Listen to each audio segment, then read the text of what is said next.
دیا voice channel کے پیارے ناظرین، السلام علیکم۔ میرے سسر کو بہت کم نظر آتا تھا، لیکن ان کی مردانہ طاقت بہت زیادہ تھی۔ وہ بہانے سے مجھے ہاتھ لگاتے۔ ایک دن میں بغیر دوپٹے کے سسر کے سامنے لیٹی تھی کہ اچانک سسر میرے اوپر آ گئے۔ پھر کہنے لگے، میری شادی ایک ایسے گھر میں ہوئی تھی جہاں صرف میرا شوہر اور میرے سسر رہتے تھے۔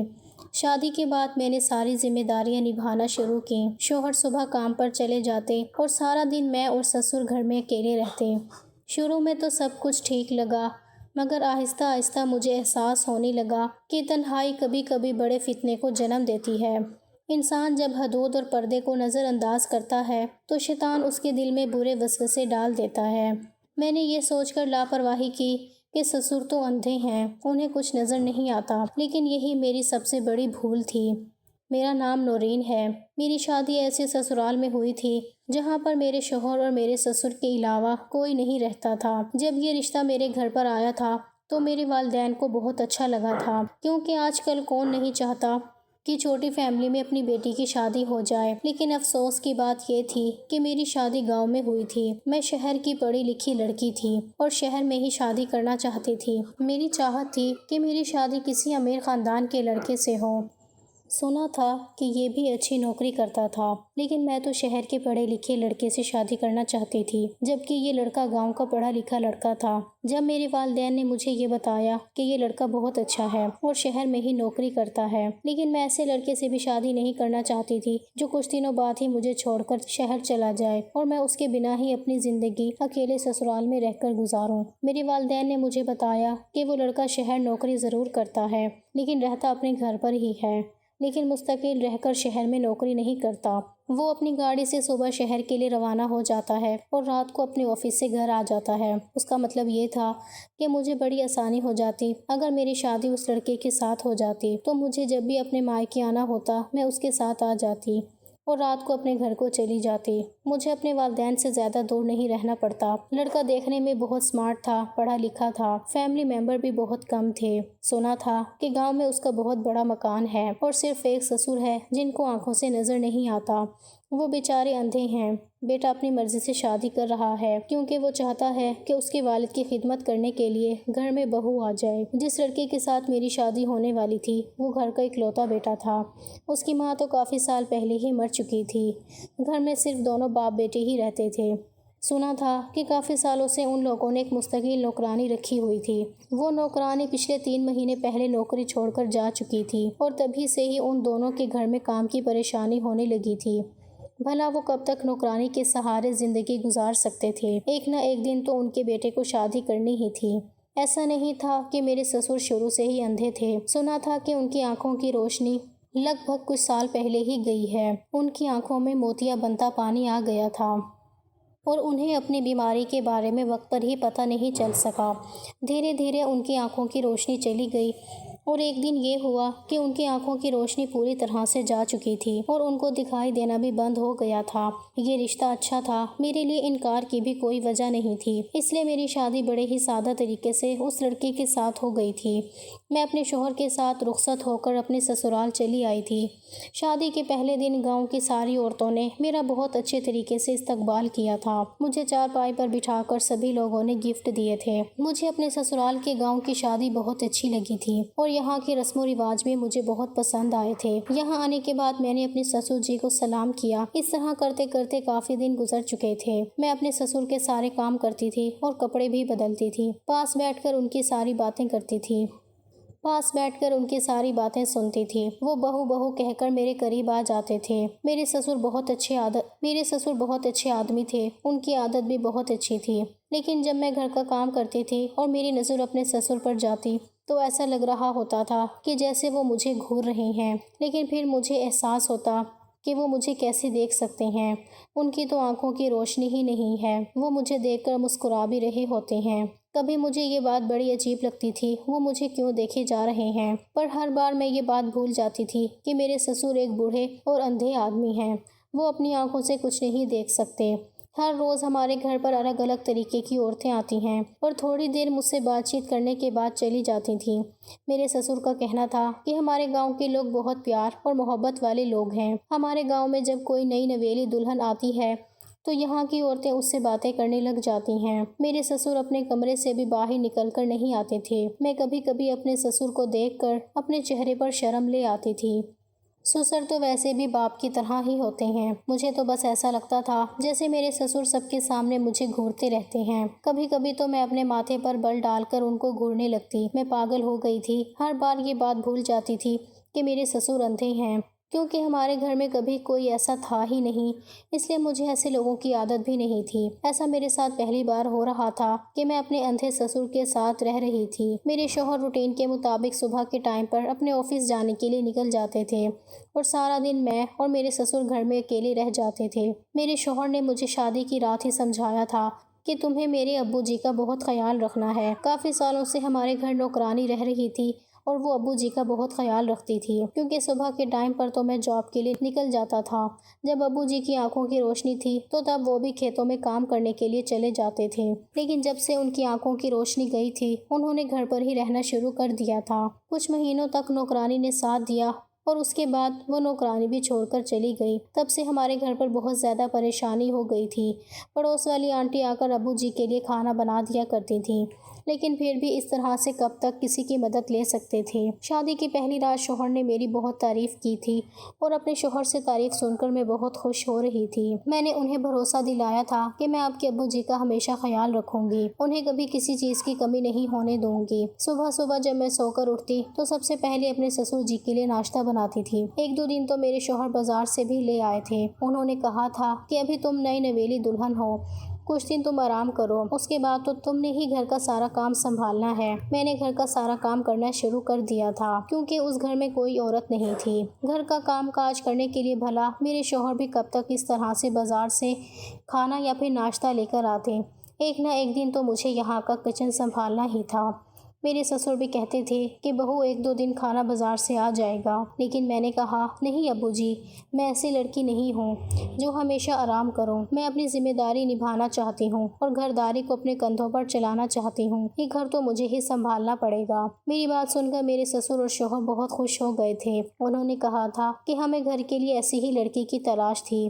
میرے شوہر کہنے لگے کہ تم خوبصورت ہی نہیں بلکہ خوبصورت ہونے کے ساتھ سمجھدار بھی ہو۔ میں نے ناشتے کی میز پر ناشتہ لگا دیا اور میرے سسر جی بھی ناشتہ کرنے کے لیے میرے سامنے ہی بیٹھے ہوئے تھے۔ میں ان کے سامنے بیٹھ گئی، پھر میں نے انہیں اپنے ہاتھوں سے ناشتہ ڈال کر دیا۔ میرے شوہر نے ابو جی کو اپنے ہاتھ سے ناشتہ کروایا تھا۔ میرے شوہر بھی مجھے دیکھ کر مسکرا رہے تھے۔ میرے شوہر جب گھر پر آتے تو سب کچھ اپنے ابو کو اپنے ہاتھوں سے ہی کھلاتے تھے۔ انہوں نے مجھ سے کہا تھا اب اگلی بار سے میرے پیچھے میری یہ ذمہ داری تم نبھاؤ گی۔ میں نے اپنے شوہر سے کہا جی کیوں نہیں، میں گھر کی ساری ذمہ داری خود سنبھالوں گی۔ مجھے ایسا لگ رہا تھا جیسے میرے سسر اب بھی میرے سامنے بیٹھ کر مجھے گھور رہے تھے۔ اپنے شوہر کے جانے کے بعد میں گھر کا کام کرتی تھی تو اپنے گلے میں دوپٹہ بھی نہیں ڈالتی تھی۔ یہی سوچتی تھی کہ گھر میں کوئی نہیں ہے، سسر جی تو ہیں اور انہیں بھی دکھائی نہیں دیتا، اس لیے میں گھر میں رہتے ہوئے کسی بھی حلیے میں کام کرتی رہتی تھی اور اپنے سسر جی کے سامنے بھی کسی بھی حالت میں چلی جاتی تھی۔ شوہر کہنے لگا کہ میں نے ابو جی سے بہت کہا تھا کہ میں آپ کو ڈاکٹر کے پاس لے چلتا ہوں، آپ کی آنکھوں کی روشنی آ سکتی ہے، لیکن ابو جی ہر بار منع کر دیا کرتے تھے، کہتے تھے کہ بیٹا میری عمر ہو گئی ہے، میں نے تو اپنی زندگی میں کافی کچھ دیکھ لیا، اب تمہاری زندگی جینے کا وقت ہے، تم شادی کرو، اپنی زندگی جیو، میرا کیا ہے، ایک دن اس دنیا کو چھوڑ کر چلا جاؤں گا، بوڑھا ہوں، دھیرے دھیرے جسم کے اندر بیماریاں پیدا ہوتی رہیں گی اور ایک دن میرے ساتھ ساتھ سب کچھ ختم ہو جائے گا، تم فکر مت کرو، میں دیکھ نہیں سکتا، سن تو سکتا ہوں نا، تم سب کو محسوس کر سکتا ہوں، میں تو بس تمہیں خوش دیکھنا چاہتا ہوں اور اپنے جیتے جی چاہتا ہوں کہ تمہارا گھر بس جائے۔ بس یہی کہہ کر اب وہ بات ختم کر دیتے تھے اور وہ ابھی تک ایک بار بھی میرے ساتھ ڈاکٹر کے پاس نہیں گئے۔ میں نے کہا اب ابو جی کو ڈاکٹر کے پاس لے جاتے ہیں۔ میرے شوہر نے مجھے بتایا تھا کہ تمہیں نہیں پتا اب وہ بہت ضدی ہیں، میں ان کے ساتھ زیادہ زبردستی نہیں کر سکتا، شاید اپنی زندگی میں اسی طرح سے خوش ہیں۔ شوہر نے کہا تھا کہ وہ میرے آنے سے پہلے ان کے سارے کام کرتے تھے، لیکن اب کام کرنے کی ساری ذمہ داری میری ہو گئی ہے۔ میں اپنے سسر کو اپنا باپ سمجھ کر ان کے سارے کام کیا کرتی تھی۔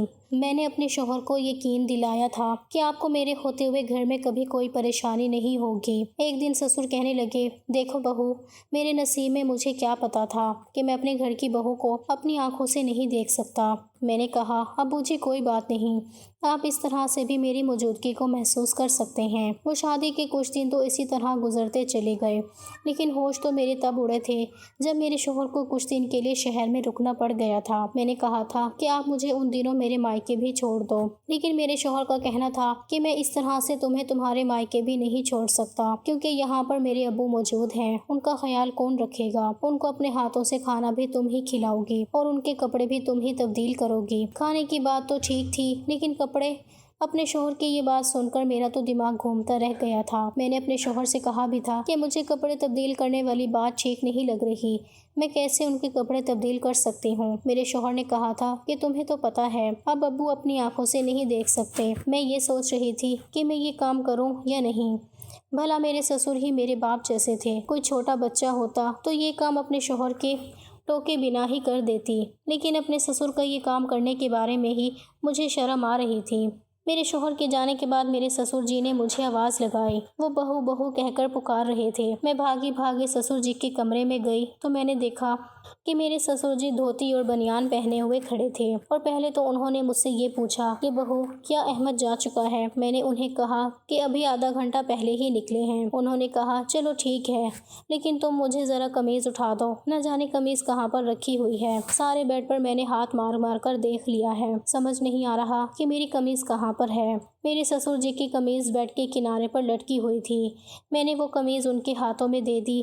انہوں نے جیسے تیسے اپنی قمیض کو پہن لیا، لیکن بٹن وہ الٹے سیدھے لگا رہے تھے۔ مجبوراً مجھے ہی آگے بڑھنا پڑا۔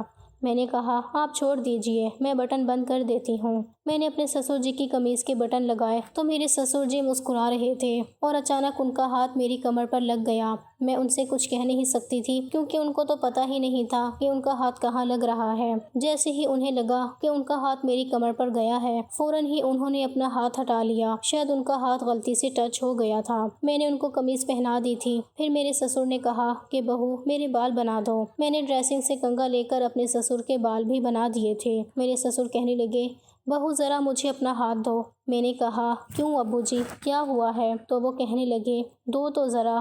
میں نے ڈرتے ڈرتے انہیں اپنے ہاتھ پکڑا دیے تھے۔ میں یہ سوچ رہی تھی کہ وہ کیوں میرا ہاتھ پکڑنا چاہتے ہیں۔ انہوں نے میرے دونوں ہاتھ اپنے ہاتھوں میں تھام لیے اور کہنے لگے کہ تمہارا بہت بہت شکریہ، تم نے ہمارے گھر کو بہت اچھی طرح سے سنبھال کر رکھا ہے۔ تمہاری جگہ اگر کوئی اور عورت ہوتی تو شاید کبھی نہ سنبھال پاتی۔ میرے سسر جی نے میرے ہاتھوں کو بڑی مضبوطی سے اپنے ہاتھوں میں جکڑ لیا تھا۔ میں ان کے ہاتھوں سے اپنے ہاتھ کو چھڑانے کی کوشش کر رہی تھی، لیکن انہوں نے کہا کہ بہو ابھی یہیں پر ہی رہو، اتنی جلدی جانے کی کیا ضرورت ہے؟ میں تمہارا شکریہ ادا کرنا چاہتا ہوں۔ میں تمہیں دیکھ تو نہیں سکتا، لیکن محسوس تو کر سکتا ہوں، اس لیے تمہارا ہاتھ پکڑنا چاہتا ہوں کہ بہو کیسی ہوتی ہے۔ اللہ نے مجھے کوئی بیٹی بھی نہیں دی، اگر میری بیٹی ہوتی تو شاید وہ بھی تمہاری طرح میری خدمت کرتی۔ تمہیں پتہ ہے جب میری بیوی کی موت ہوئی تھی تب مجھے اس کی موت کا بڑا افسوس ہوا تھا، کیونکہ وہ میری ہمسفر تھی اور ہمارے گھر کی اکلوتی عورت تھی۔ میرے بیٹے کو اور مجھے چھوڑ کر اس دنیا سے چلی گئی تھی۔ دونوں کو بہت اچھی طرح سنبھال لیتی تھی، لیکن اس کے بعد ساری ذمہ داری اکیلے میرے بیٹے کے کندھے پر آ گئی، اور شادی کے بعد تم نے ابھی کچھ دن اچھی طرح نہیں گزارے، کیونکہ میرا سارا بوجھ تم پر پڑ گیا۔ وہ بڑے افسوس سے یہ سب کچھ کہہ رہے تھے۔ میں نے کہا کسی پر بھی بوجھ نہیں ہے، اور مجھ پر تو بالکل بھی نہیں ہوا۔ میں آپ کی بیٹی کی طرح ہوں، آپ مجھے اپنی بیٹی ہی سمجھو۔ میری بات سن کر مسکرانے لگے تھے، کہنے لگے تھے تم بہت اچھی ہو اور میرا کتنا خیال رکھتی ہو، لیکن ابھی بھی انہوں نے میرے ہاتھ بڑے مضبوطی کے ساتھ پکڑے ہوئے تھے۔ میں نے ان سے کہا ابو جی میرا ہاتھ چھوڑ دیجئے، مجھے کچن میں جا کر کھانا بنانا ہے۔ میرے سسر نے میرے ہاتھ چھوڑ دیے اور میں فوراً ہی کچن میں چلی آئی تھی۔ جیسے جیسے وقت گزرتا گیا میرے سسر کی حرکتیں کچھ عجیب سی ہونے لگی تھیں۔ ہفتہ گزر گیا، میرے سسر میرے ساتھ بہت زیادہ فری ہونے لگے تھے۔ اب تو وہ مجھے آواز لگا کر کہتے کہ مجھے قمیض پہنا دو، قمیض کے بٹن مجھ سے ٹھیک سے بند نہیں ہوتے، اور کبھی کہتے میرے سر میں مالش کر دو اور میری ٹانگیں دبا دو، اور وہ کبھی مجھ سے اپنے سر میں تیل لگواتے تھے۔ چھوٹے موٹے کام تو وہ خود بھی کر سکتے تھے۔ شادی سے پہلے مجھے لگا تھا کہ میرے سسرال میں صرف میرے شوہر اور میرے سسر ہیں، مجھے گھر میں کوئی کام ہی نہیں کرنا ہوگا، لیکن میں تو اپنے سسر جی کی وجہ سے گھن چکر بن کر رہ گئی تھی۔ بس مجھے کام ہی کام ہوتے تھے، مجھے آرام کرنے کا موقع ہی نہیں ملتا تھا، کیونکہ میرے سسر جی کے بہت سارے کام ہوتے تھے۔ وہ بہانے سے مجھے آواز لگا کر اپنے کام نکلواتے رہتے تھے۔ میں موقع دیکھ کر آرام کرنے کے لیے اپنے کمرے میں ہی آ گئی تھی اور جا کر لیٹ گئی۔ میں کام کرتے کرتے بہت تھک جاتی تھی، اس لیے میرا رویہ بہت زیادہ چڑچڑا سا ہونے لگا تھا۔ اپنے مائکے میں اتنا زیادہ کام نہیں کیا تھا۔ آج میں 8 بجے تک اپنے کمرے میں سو گئی تھی۔ میرے کمرے کا دروازہ کھلا ہی رہتا تھا۔ میں بہت گہری نیند میں سو رہی تھی، پر اچانک گھبرا کر میری آنکھ کھل گئی۔ جب کروٹ بدلی تو یہ دیکھ کر حیران رہ گئی کہ میرے سسر میرے ساتھ لیٹے ہوئے تھے۔ میں نے کہا، ابو جی کی کیا بدتمیزی ہے، اور آپ تو اندھے ہیں۔ تو وہ کہنے لگے کہ میں اندھا نہیں ہوں، پہلے دن سے ہی تم مجھے بہت پسند آ گئی تھی، اس لیے بہانے بہانے سے تمہیں چھوتا تھا۔ پھر میرے سسر نے مجھے زور سے پکڑ لیا اور میری عزت کو تار تار کر دیا۔ میں روتی چلاتی رہی، لیکن سسر نے میری ایک نہ سنی اور میری زندگی برباد کر دی۔ آج مجھے یہ سبق ملا ہے کہ عورت کو ہمیشہ اپنی عزت و عصمت کی حفاظت کرنی چاہیے، رشتے خواہ کتنا ہی قریب کیوں نہ ہو۔ حدود کا خیال رکھنا لازمی ہے۔ اسلام نے پردے اور محرم و نامحرم کی تفریق اسی لیے رکھی ہے تاکہ انسان گناہ اور ذلت سے بچ سکے۔ عزت ایک انمول خزانہ ہے جو ایک بار کھو جائے تو کبھی واپس نہیں آتا۔ اس لیے ہر بیٹی، ہر بہو اور ہر عورت کو چاہیے کہ وہ اپنے پردے اور اپنی حدود کی حفاظت کرے تاکہ شیطان کو موقع نہ مل سکے۔